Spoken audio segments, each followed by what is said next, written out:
Bueno, buenas tardes para todos los que no he saludado previamente. Como introito, al igual que mis copanelistas, deseo agradecer a los organizadores de Argentina Mining por convocarnos una vez más.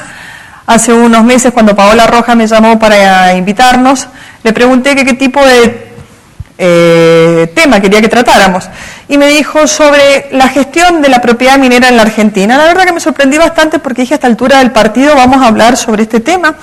Con bastante buen criterio, Paola me dijo que se habían registrado un montón de empresas mineras junior nuevas, que es la primera vez que llegan a la Argentina, que tienen dudas sobre la forma de poder gestionar estos derechos mineros. Por lo tanto, para aquellos que están presentes, que muchas de las caras los conozco y que sé que son temas archiconocidos por ustedes, que sirva de repaso para los que son nuevos en la materia, voy a hacer justamente un repaso a vuelo de pájaro, porque el moderador nos advirtió que iba a ser muy exigente con el tiempo y así lo ha sido. Así que rápidamente. La nación, antes de se dictar la Constitución Nacional, la nación argentina, como la conocemos, no existía, sino que era un grupo de provincias lideradas por caudillos regionales. No se asusten, no es una clase de historia, es una introducción. Era un grupo de provincias lideradas por caudillos regionales que ven en algún momento la necesidad de organizarse institucionalmente, y de esta forma dicta una Constitución Nacional. Constitución que después tiene varias reformas posteriores que no viene al caso analizarlas. Pero lo importante es que en esta Constitución Nacional se fija en el artículo 1 cuál va a ser la forma de gobierno que vamos a adoptar.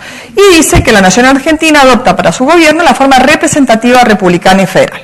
Con respecto a lo representativo, rápido, el tiempo es tirano. Significa que el pueblo no delibera ni gobierna, sino por medio de sus representantes, de modo tal que cada 4 años los argentinos vamos a elegir presidentes, diputados, senadores y todos aquellos funcionarios que nos representan. La forma republicana hace referencia o viene de lo que significa la res pública, que en latín significa la cosa pública. ¿Cuáles son los pilares de la república? Bueno, fundamentalmente la división de poderes, que control de los poderes entre sí, el ejecutivo, que es controlado por el legislativo, y el judicial, que controla a los otros dos, la elegibilidad de los funcionarios en sus mandatos, que deben estar limitados, la garantía de las libertades individuales y, por sobre todas las cosas, una constitución escrita que establezca esto.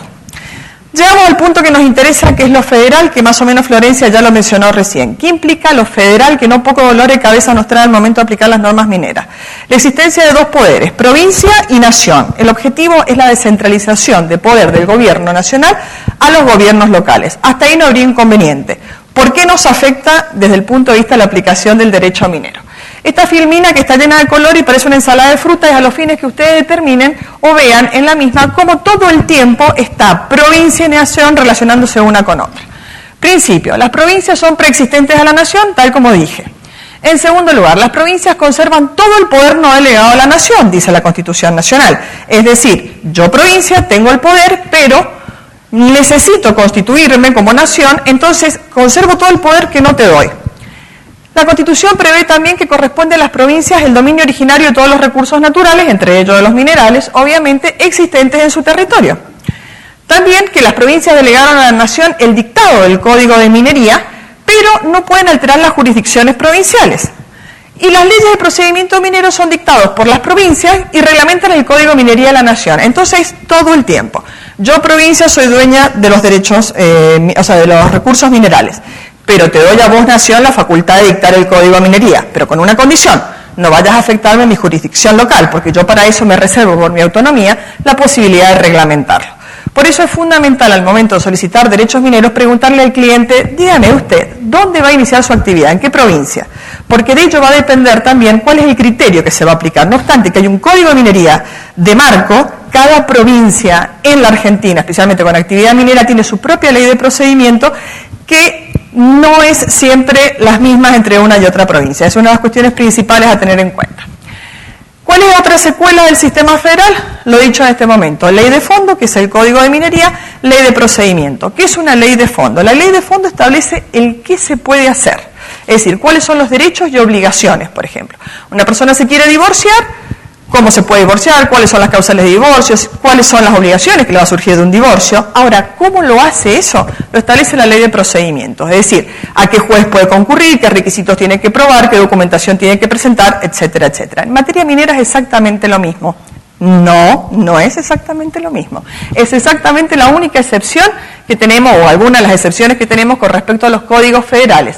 Porque el Código de Minería de la Nación establece en el artículo 1 que se va a regir los derechos, obligaciones y procedimientos. Entonces el Código de Minería de la Nación tiene una cantidad de normas de procedimientos que lo que produce es una superposición con las leyes de procedimientos mineros de cada provincia y en muchos de los casos la contradicción entre una y otra norma. Esto no es para asustarse, significa simplemente que es un poco más complejo, lo cual no significa que no se puedan solicitar y consolidar derechos mineros en este país. Okay. Algunos principios que trae el Código de Minería. Son 12, es imposible desarrollarlos a todos, simplemente yo he traído a colación los 4 que a mi entender son los más importantes para lo que lo voy a dar luego. El Estado no puede explotar ni disponer de las minas por sí, en forma directa, es decir, esta es una prohibición establecida en el Código de Minería, sí lo podría hacer en forma indirecta la adquisición de una mina si, por ejemplo, se presenta en una quiebra y la adquiere como una persona de derecho privado, pero el principio es que el Estado no puede explotar ni disponer de las minas en forma directa. Por lo tanto, ¿qué hace con los derechos, con los minerales? Porque si dijimos que el Estado era el dueño originario de los minerales, bueno, ¿qué hago con los minerales los cuales soy dueño? No le queda más remedio que concedérselo a los particulares. Cuando hablamos de que los derechos mineros se obtienen por concesión legal, no significa que haga falta una ley para que me concedan el derecho minero, sino que significa que es necesario que se cumplan con los requisitos que establecen las leyes del Código de Minería de la Nación o el Código de Procedimientos Mineros o Ley Minera. ¿Qué significa? No es un acto de discrecionalidad del Estado de decir, esta empresa me gusta o este particular me gusta su capacidad técnica, entonces le voy a conceder los derechos mineros a esa empresa o a esa persona. La concesión legal, su principio basa en que cualquier solicitante que cumple con todos los requisitos previstos en la ley y que llega primero a solicitarlo al Estado a través de la autoridad minera, no le queda más remedio que concedérselo a esa persona o a esa empresa. No es un acto de discrecionalidad, de allí viene lo de la concesión legal. Otro de los principios es que las minas forman una propiedad distinta a la del terreno en que se encuentran. ¿Esto cómo se transfiere? En que existe un principio de subordinación del subsuelo al suelo. Créanme que no es fácil que los superficiarios entiendan esto. Tratar de que un estanciero que tiene una estancia de hace 4 generaciones en su familia y que de repente uno va y le dice, no, pero mire, ¿sabe qué? Ahora esta empresa minera tiene derechos mejores o más importantes que los suyos, no hay manera. Sin embargo, el principio existe. ¿Y por qué existe este principio? Por lo que mencionó recién Florencia. Porque la exploración y explotación de las minas reviste el carácter de utilidad pública y porque el Estado es el dueño originario de los minerales, aun cuando no sepa si los tiene, ¿sí? Los minerales no son cosas que no pertenecen a nadie, pertenecen originariamente al Estado, aun cuando no sepa que en ese lugar hay mineral. Si después se sale, sí, fantástico, soy el dueño de los minerales. Justamente por esto es que existe el tema de la subordinación del subsuelo al suelo. Esta es una nota del Código de Minería, del autor del Código de Minería, que dice conceder las minas a los particulares, imponiéndoles gravámenes a la superficie, privando a su dueño del uso y aún del dominio de su cosa, mediante una indemnización, es reconocer que hay utilidad pública. Es lo único que justifica por qué se va a hacer semejante limitación o restricción a la propiedad privada prevista en la Constitución Nacional. Bien. Rápido, ¿qué debe hacer el explorador para iniciar sus actividades en el campo? Llega y dice, ¿cómo estoy con la máquina lista? Quiero salir a explorar. ¿Qué tengo que hacer? 3 son las patas de la mesa. Obtener la concesión del permiso, o sea, del derecho minero. Obtener un informe de impacto ambiental aprobado y el consentimiento del superficiario. Obtener la concesión del derecho minero. Las figuras jurídicas que prevé el Código de Minería, y vamos rapidísimo porque estoy viendo el tiempo, son 2. El permiso de exploración o la manifestación de descubrimiento. Ustedes habrán visto que en el medio dice descubrimiento espontáneo. ¿Qué significa esto? Que el Código de Minería no exige que uno tenga que previamente explorar para ir a anunciar que encontró. El Código Minero entró en vigencia en el año 1887, es una ley muy antigua y sobre todo está organizado para el mineral betiforme, que permite este tipo de descubrimiento espontáneo, medio como que uno va caminando por el campo y encontré mineral porque el mineral aflora. En la minería que se practica actualmente, que es la minería de gran escala sobre base de mineral diseminado, es muy poco probable, pero como la figura jurídica existe en el código, tranquilamente la podemos utilizar. Esto que ha llevado que esta figura del descubrimiento espontáneo se haya usado y abusado, porque si ustedes chequean los catastros mineros de la Argentina, de cualquier provincia, van a ver que hay cientos de manifestaciones de descubrimiento. Si solo el 1% de esos cientos de manifestaciones de descubrimiento se transformaran en mina, esto sería un paraíso minero. Se ha utilizado eso, ¿por qué? Porque se evitan costos. De todas formas, desde mi punto de vista, yo siempre le recomendamos a nuestros clientes que empiecen por los permisos de exploración. Es imposible explicar la estrategia ahora, pero si quieren después en el tema del debate, podemos explicar por qué recomendamos empezar por los permisos de exploración y no directamente por la manifestación de descubrimiento. Bien, ¿qué hace falta para pedir un permiso de exploración o una manifestación de descubrimiento? Esto es igual para ambos. Datos del solicitante, hay que fijar cuál es el área que se quiere para explorar o para explotar, la forma de solicitarlo. El Código de Minería dice, lo tiene que pedir en coordenadas establecidas en el Sistema Nacional u Oficial de Cartografía, que son las coordenadas Gauss-Kruger, Campo y Chauspe. Excepcionalmente o supletoriamente se aplica PostGar 94, pero si no, es Gauss-Kruger, Campo y Chauspe, que es lo que utiliza la mayoría de las provincias. Hace falta pagar el pago provisional del canon de exploración, que va a estar en relación directa a cuánta cantidad de hectáreas pido, cuánto tengo que pagar de canon. Es imposible hacer el cálculo ahora por el tiempo, o en el caso de las manifestaciones de descubrimiento, una tasa retributiva de servicio. Estas tasas siempre han sido tan pequeñas en comparación con los cánones que ha hecho que la mayoría de las empresas vayan a pedir manifestaciones de descubrimiento y no permisos de exploración. Hay que presentar un programa mínimo de trabajo y estimación de las inversiones. ¿Para qué sirve el permiso? El permiso, el Código de Minería dice que es indispensable para iniciar la exploración. Y la pregunta es, ¿y qué pasa si yo, empresa minera, no espero a tener el permiso y me voy al campo a hacer la exploración? En ese caso la ley establece, el permiso es indispensable. En el caso de que usted no esperara eso, deberá pagar una multa a favor del superficiario, no a favor del Estado. A favor del superficiario, que va de 1 a 100 veces el canon minero. Pocas veces yo he visto en la práctica que llevamos de años en materia minera que se aplique este tipo de multa, pero está prevista en el Código de Minería. ¿Por qué la multa es a favor del superficiario y no a favor del Estado? Porque el Estado es el dueño de los minerales, el dueño originario de los minerales. Al Estado siempre le interesa que los minerales se exploren y se exploten. Es decir, no habría perjuicio para el Estado por un cateador de hecho, que no es un cateador ilegal, sino simplemente que es un cateador que no ha obtenido la licencia. Ahora, ¿cuál es la finalidad de la concesión legal? La finalidad nunca está para proteger al Estado, pero sí para proteger al superficiario, que podría oponerse, o por lo menos oponerse no, pero pedir una indemnización por lo que el minero le va a hacer dentro de su campo, o por un tercero que pueda tener un mejor derecho, pero tiene un derecho prioritario o más extenso. Acá hay un croquis básico sobre un permiso de exploración de 10.000 hectáreas. Permiso de exploración, tal como les dije, a ver si encuentro el láser, tiene que estar solicitado en coordenadas Gauss-Kruger. Si hay algún geólogo que está tomando nota de las coordenadas, no se hagan ilusiones, la saqué de un catastro así al azar. La unidad de medida básica del permiso de cateo es de 500 hectáreas. Por la primera unidad de medida se otorgan 150 días de exploración y por cada unidad de medida que se va añadiendo se le agregan 50 días más. En el caso de un cateo de 10.000 hectáreas, el tiempo de exploración serían 1.100 días. ¿Qué pasa? Uno dice, bueno, tengo los 1.100 días para explorar, son más de casi 3 años, estoy fantástico, perfecto. No. A los 300 días el Código de Minería establece la obligación de hacer una primera liberación. En este caso, ¿qué dice el Código? Que deberá liberar una superficie igual a la mitad de la superficie que exceda de 4 unidades de medida. Así que las primeras 4 unidades de medida, el Código no me las toca. De lo que queda restante, el 50% lo tengo que liberar. Acá, de la forma que quieran, pero sí es necesario liberar el 50% de esta superficie. Bueno, ¿se acabaron las liberaciones? No, las liberaciones continúan. En el caso de los cateos grandes como estos, esto se murió. Anda. Ahí está. En el caso de los cateos grandes, a los 700 días, es necesario realizar una segunda liberación, que en este caso va a ser igual a la mitad de la superficie remanente, excluidas las primeras 4 unidades, y como que estas 2.000 hectáreas nunca las tocan, ¿sí? Ahora, ¿qué pasa si la empresa dice, pero es que a mí me interesa la zona que estoy liberando, no quiero perderla? En ese caso, el Código de Minería permite la posibilidad de solicitar manifestaciones de descubrimientos o hallazgos en las zonas liberadas. Yo acá he puesto un par, en realidad con una sola se podría cubrir parte de este cateo.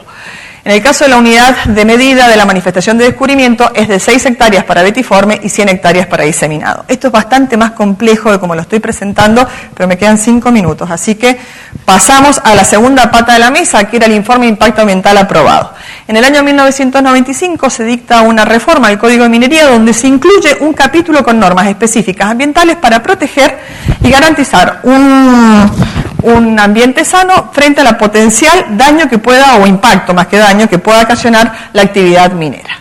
No significa que esto no que era la primera novedad que teníamos con esta ley. Había cientos de leyes que hacían referencia, no en forma directa, pero sí, por ejemplo, al manejo de recursos peligrosos, a la protección de los suelos, que son anteriores a la introducción de estas normas específicamente ambientales.